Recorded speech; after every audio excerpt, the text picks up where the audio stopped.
vamos falar sobre o final de Homem-Aranha Um Novo Dia, porque eu acho que esse filme simplesmente não pode ser comparado com nenhum outro filme do personagem. E é sério, nenhum mesmo. Eu já vi gente tentando fazer aquele debate de sempre, esse filme é melhor do que o No Way Home, ainda não superou também o Homem-Aranha 2 do Tobey. Só que pra mim fazer essa comparação não faz sentido nenhum. E eu digo isso porque esse filme do Miranha segue um caminho completamente diferente de tudo que a gente já viu com o Peter Parker nos cinemas. A proposta ela é outra, o ritmo é outro, e principalmente a forma como o conflito final é resolvido mostra um lado do Homem-Aranha que raramente recebe tanto espaço. E é justamente por isso que a gente precisa entender o que esse final representa, o que ele muda no Peter e todas as pontas que ficam abertas pro futuro. E a gente vai ver tudo isso agora. Eu sou Eric Brelas, sejam muito bem-vindos a mais um vídeo e vamos nessa!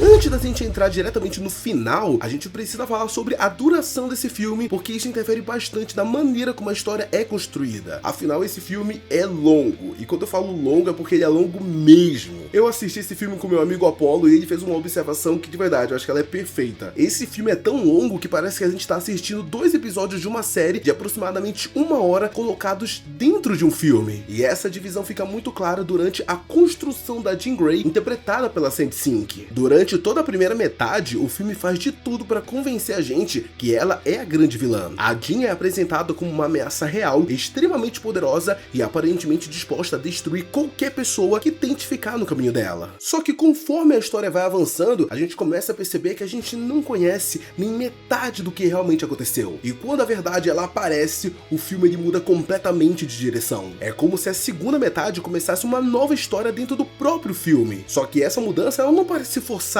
e também não é uma daquelas viradas criadas apenas para surpreender o público. Aos poucos o filme vai reconstruindo a Jean diante dos nossos olhos e isso é muito maneiro. A personagem que parecia ser a grande ameaça passa a ser alguém completamente dominada pela dor, pelo medo e por um trauma que ela simplesmente não consegue controlar. E é justamente esse desenvolvimento que faz o clímax do filme funcionar tão bem. Porque não, a Jean ela não tá fazendo tudo isso por maldade. Ela descobre que a própria irmã foi torturada até a morte pelo controle de danos que estava tentando roubar as habilidades telepáticas da família. E quando ela entende o que realmente aconteceu, todo o poder que estava reprimindo dela explode de uma vez. É quando a Jean perde completamente o controle e começa a dominar boa parte de Manhattan usando a telecinese. E tá aí uma coisa de maluco porque, gente, olha só o tamanho desse cenário que eu tô falando. O Peter está diante de uma pessoa capaz de controlar praticamente tudo ao redor dela, movida por uma dor que já ultrapassou qualquer limite. E naquele momento, ele tem basicamente 2 opções. Ele pode tentar resolver tudo na força bruta, seguindo o caminho mais violento, quase como o Justiceiro faria, ou ele pode tentar alcançar a Jean de uma outra forma. E é justamente nessa escolha que está o verdadeiro coração desse filme. O Peter, ele decide não atacar. Em vez disso, ele abre a própria mente e compartilha com a Jean uma lembrança da Tia May pouco depois de que ela descobriu que ele era o Homem-Aranha. E o roteiro, ele faz um negócio muito bonito dentro dessa cena. No começo, a gente entende que a May está conversando apenas com o Peter, só que conforme ela continua falando, as palavras começam a servir também para a Jean. É como se aquela lembrança ela tivesse alcançado os 2 ao mesmo tempo. A May diz que eles são amados exatamente por serem quem são e aceitar esse amor, mesmo carregado de tantos poderes, tanta culpa e tanto medo, talvez seja uma das maiores responsabilidades que alguém pode ter. E para mim esse é um dos momentos mais lindos que esse filme pode ter, porque o Peter ele não vence a Jean por ser mais forte do que ela. Ele consegue alcançá-la porque ele entende a dor que ela tá tendo. E essa decisão diz muito mais sobre quem esse Homem-Aranha está se tornando do que qualquer luta gigantesca poderia dizer.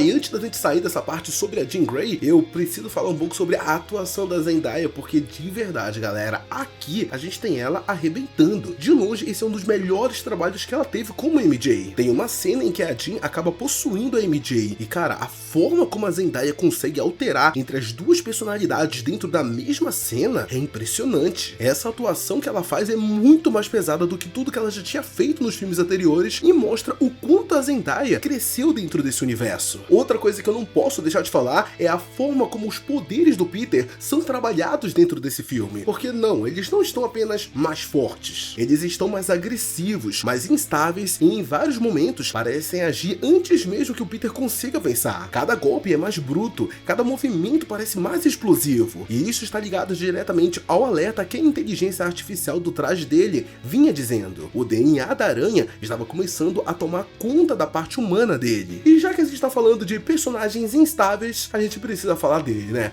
O Groot, o gigante esmeralda, o nosso querido Hulk. Eu ainda vou fazer um vídeo totalmente dedicado ao Hulk aqui no canal, porque tem tanta coisa que ficou escondida e subentendida dentro desse filme a respeito dele, que ele merece um vídeo dedicado aqui. Então aproveita e até se inscreve, porque você não vai querer perder esse vídeo não. Como a gente já tinha visto nos trailers, esse Hulk não é o Professor Hulk equilibrado que a gente vinha acompanhando desde Vingadores Ultimato. Esse Hulk, ele é maior, mais selvagem e muito mais agressivo. É como se aquela versão controlada do Banner tivesse desaparecido e algo muito mais primitivo tivesse assumido o lugar. O filme ele não explica completamente o que aconteceu, mas deixa uma pista muito forte de que o Banner não consegue mais controlar essa transformação como antes. E isso acaba abrindo uma possibilidade gigantesca para o futuro do personagem dentro do MCU, que a gente vai comentar em próximos vídeos. Afinal, eu espero muito que eles não tenham trazido esse Hulk só para fazer uma participação aqui dentro desse filme e depois a gente volte pro Professor Hulk de sempre e coisas assim do gênero. Eu não quero isso, por favor, Marvel, não faz isso, porque sem dúvida o que a gente pode ter nesse Hulk é um caminho muito maior e muito mais grandioso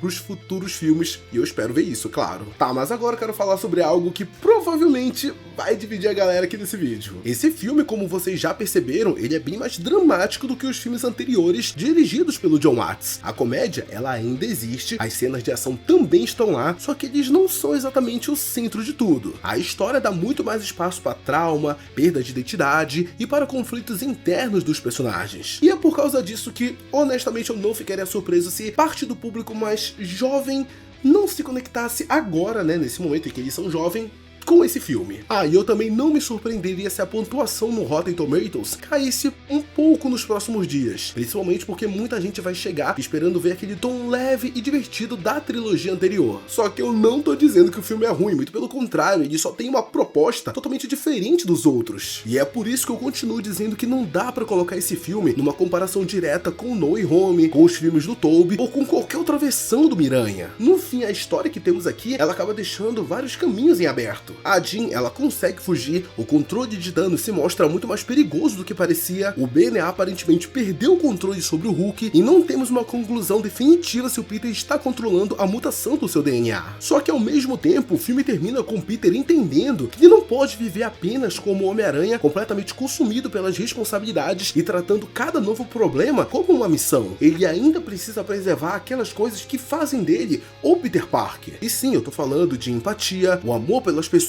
e a capacidade de enxergar alguém além dos erros que essa pessoa cometeu. E é isso que faz esse final de filme funcionar tão bem. Não é apenas sobre derrotar uma ameaça, é sobre o Peter perceber que se perder essa parte humana, não importa o quanto os poderes dele cresçam, ele também vai acabar perdendo a si mesmo. E é por tudo isso que eu afirmo que nenhum filme do Homem-Aranha é igual a esse.